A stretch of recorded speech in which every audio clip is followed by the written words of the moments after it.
Hello बच्चा, मैं Vishal and welcome to physics classes. तो रिसेंटली हमने एक वीडियो बनाई थी जिसके अंदर हमने डिस्कस किया था मैग्नेटिक फील्ड इंट्रोडक्शन, जिसमें हमने काफी सारी चीजों को डिस्कस किया था। उसमें से एक था लोरेंज फोर्स। एक बच्चे को उस पे कमेंट आया कि अगर sir magnetic field, electric field और जो चार्ज है, चार्ज की जो वेलोसिटी है, अगर उन सभी की डायरेक्शन सेम हो जाए, दैट्स मीन कोलिनियर हो जाए, तो तब क्या होगा। ओके, तो इसको समझने के लिए सबसे पहले हम लोरेंज फोर्स को समझते हैं, देन उसके बाद हम उस कमेंट का आंसर करते हैं। ओके, तो लोरेंज फोर्स। ओके, अब लोरेंज फोर्स को समझने के लिए बड़ा सिंपल सा है भाई कि अगर कोई चार्ज मूव करता है, क्या करता है, मूव। जैसे हमें पता है कि कोई चार्ज मूव करेगा किसी वेलोसिटी से, तो उसके सराउंडिंग दो फील्ड आते हैं। एक तो होता है इलेक्ट्रिक फील्ड और एक होता है कौन सा, मैग्नेटिक फील्ड। मतलब इलेक्ट्रिक और मैग्नेटिक फील्ड। ओके, अगर चार्ज के सराउंडिंग दो फील्ड आते हैं, इलेक्ट्रिक फील्ड और मैग्नेटिक फील्ड, तो इसका सीधा सीधा सा मीनिंग है कि इस चार्ज पर दो फोर्स लगेंगे। ओके, एक फोर्स क्या होगा, इलेक्ट्रिक फोर्स, और दूसरा फोर्स क्या होगा, मैग्नेटिक फोर्स। ओके, जो नेट फोर्स होगा चार्ज पर वो क्या होगा, नेट फोर्स। तो electric force plus magnetic force. Okay, तो Fe प्लस Fm। तो इलेक्ट्रिक फोर्स क्या होता है, जैसे कि हम जानते हैं, आपने पढ़ा भी होगा कि भाई F इक्वल क्या होता है, E इंटू क्यू। ओके, तो ये तो हो गया इलेक्ट्रिक फोर्स। अगर बात करें मैग्नेटिक फोर्स की, तो मैग्नेटिक फोर्स दो है आपके, एक तो F इक्वल QVB, एक होता है F इक्वल BIL। ओके, तो यहाँ पर हमारे पास क्या चार्ज है, वो क्या कर रहा है, मूव कर रहा है किसी वेलोसिटी से। देन हम यहाँ पर उसको लिखेंगे F इक्वल, ये फॉर्मूला होता है F equal QVB sine theta. Okay, तो ये हो जाएगा साइन थीटा। तो आप देख सकते हैं कि इस फॉर्मूले में कॉमन क्या आ रहा है, Q। ओके, मतलब ये आपका नेट फोर्स है जो चार्ज, जो किसी चार्ज पर लग रहा है, किसकी वजह से, इलेक्ट्रिक फील्ड और मैग्नेटिक फील्ड की वजह से। तो यहाँ पर देखिए अंदर क्या बचा, इलेक्ट्रिक फील्ड, और यहाँ पे क्या बचा, V B और साइन थीटा।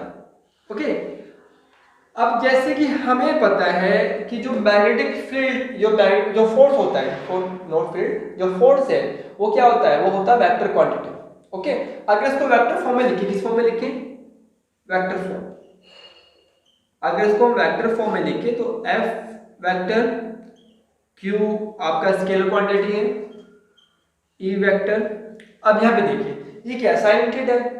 ओके, अगर मैं यहाँ पे वेक्टर लगाता हूँ तो इसका मतलब है अगर साइन को यहाँ से हटेगा तो यहाँ पे क्या जाएगा, क्रॉस। तो V क्रॉस B, तो हम कह सकते हैं कि जो चार्ज की वेलोसिटी है, मतलब ओके, एंड जो आपका मैग्नेटिक फील्ड है, उनके बीच में क्या बनता है, एंगल बनता है। क्या बनता है, एंगल। तो कुछ इस तरह से हम इसको यहाँ पे डिफाइन करते हैं कि सपोज कीजिए क्या है, इलेक्ट्रिक फील्ड, ये क्या है, मैग्नेटिक फील्ड। ओके, और ये क्या है, कोई चार्ज जो बी से क्या बना रहा है, कोई एंगल यहाँ पे बना रहा है। ओके, तो ये था आपका फोर्स किसी भी चार्ज पर लगने वाला, मतलब टोटल फोर्स किसकी वजह से, electric field plus magnetic field की वजह से। अब हम उस बच्चे का क्वेश्चन देखते हैं। तो क्वेश्चन क्या था, अगर इलेक्ट्रिक फील्ड, मैग्नेटिक फील्ड और आपका चार्ज की वेलोसिटी, ये सब क्या हो जाए, कोलिनियर। ओके, क्या हो गया, V E and B, okay, are collinear. अगर एक कोलिनियर हो जाए, कोलिनियर का मतलब है भैया इलेक्ट्रिक फील्ड, मैग्नेटिक फील्ड और जो चार्ज है, ये सब क्या हो गया, सेम डायरेक्शन। ओके, तो इस केस में जो एंगल है वो क्या होगा, जीरो। अगर हम इस वाली फॉर्मूले में ले, साइन जीरो की वैल्यू क्या होती है, जीरो होती है, आपको पता ही है। तो जो F है क्या बचेगा, किसके ऊपर बचेगा, EQ के। ओके, किसके, EQ के। ध्यान रखिए क्योंकि यहाँ पे जो साइन थीटा है इस केस में वो क्या लगेगा, जीरो। ओके, क्योंकि थीटा की वैल्यू क्या, जीरो है, और साइन की वैल्यू क्या होती है, जीरो होती है। तो आप कह सकते हैं अगर ये तीनों क्या है, कोलिनियर है, क्या भैया, कोलिनियर, तो इस केस में जो चार्ज है उसके पास केवल क्या होगा, इलेक्ट्रिक फील्ड, मतलब मैग्नेटिक फील्ड वहां पे क्या होगा, एब्सेंस होगा। ओके, तो इस केस में जो चार्ज है, चार्ज के पास जो फोर्स है वो इलेक्ट्रिक फोर्स ही होगा। तो ये था फर्स्ट केस, और जो बच्चे ने उसको पूछा था तो ये उसका आंसर है। अब सेकंड क्या है, अगर ये परपेंडिकुलर हो, क्या हो, परपेंडिकुलर, मतलब सभी आपस में परपेंडिकुलर हो, परपेंडिकुलर। अब परपेंडिकुलर का मतलब है 90 एंगल।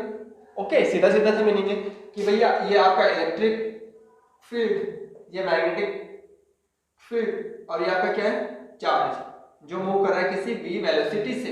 ओके, तो इन सभी के बीच में एंगल क्या है, 90 90 90। तो साइन 90 की वैल्यू क्या होती है, 1। तो इस केस में जो एफ है वो क्या हो जाएगा आपका, क्यू हमारा बाहर है, ई और आप हो जाएगा बी। ओके, तो इस केस में जो चार्ज है उसके पास इलेक्ट्रिक फील्ड भी होगा, उसके पास मैग्नेटिक फील्ड भी होगा। अब third case, at any angle, मतलब किसी भी एंगल पर। तो जो ये वाला फॉर्मूला था वो क्या था, एट एनी एंगल, मतलब किसी भी एंगल पर, किससे, मैग्नेटिक फील्ड से। तो ये था हमारा लोरेंज फोर्स। एक्चुअली इसको हम डिस्कस कर चुके पहले, आप उस वीडियो को जाकर देख सकते हैं। ये तो कुछ डाउट थे जो आपके मन में हो सकते हैं, तो वो हमने यहाँ पे क्लियर किया। अगर फिर भी आपका इस वीडियो के रिगार्डिंग या किसी और वीडियो के रिगार्डिंग कोई भी सजेशन या कोई भी आपका डाउट है, आप पूछ सकते हैं, और हम कोशिश करेंगे कि आपको आंसर दें। ओके, तो have a good day and good luck for your preparation.